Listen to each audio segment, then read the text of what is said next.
Mon travail porte sur le bégaiement de l'histoire. Je m'interroge par rapport aux problématiques d'aujourd'hui, donc ce qui se passe dans le monde, mais je me dis que tout a un lien avec l'histoire, avec le passé. Ce travail a un rapport direct avec mon cursus universitaire et scolaire.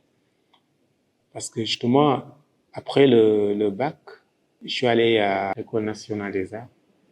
Lors de cette formation, nous avons eu des UV qui portent un peu sur les civilisations africaines, en l'occurrence l'Afrique dans le monde contemporain.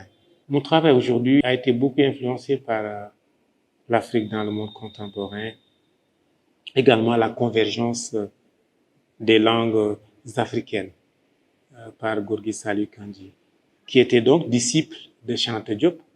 Au colloque du Caire, Gorgui Salih Kandji était présent à la table quand Cheikh Anta Diop défendait ses idées.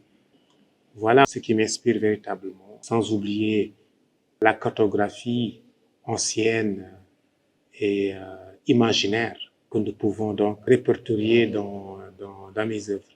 Des cartes qui rappellent un peu celles d'Idriss, des cartes qui rappellent celles de Ptolémée. Nous avons des civilisations qui sont par essence africaines, donc du point de vue culturel, du point de vue linguistique, comme disait Cheikh Anta Diop. Si on se base sur les langues à double consonante, si on se base sur le Sahara, par exemple, aujourd'hui c'est un désert, mais les témoignages nous disent que le Sahara fut une zone luxuriante.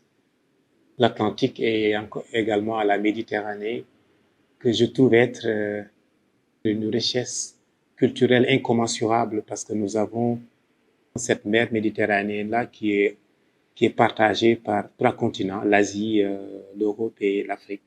Donc culturellement, c'est très dense, la Méditerranée. Je travaille sur une technique mixte. C'est plusieurs éléments. C'est toute une alchimie qui va donc de la gomme arabique au foudun, à l'acrylique, en passant par le fusain, le charbon, le pastel, etc. Nous avons du sable par moment. Tout ça est mélangé avec de la gomme arabique, de la colle de bois.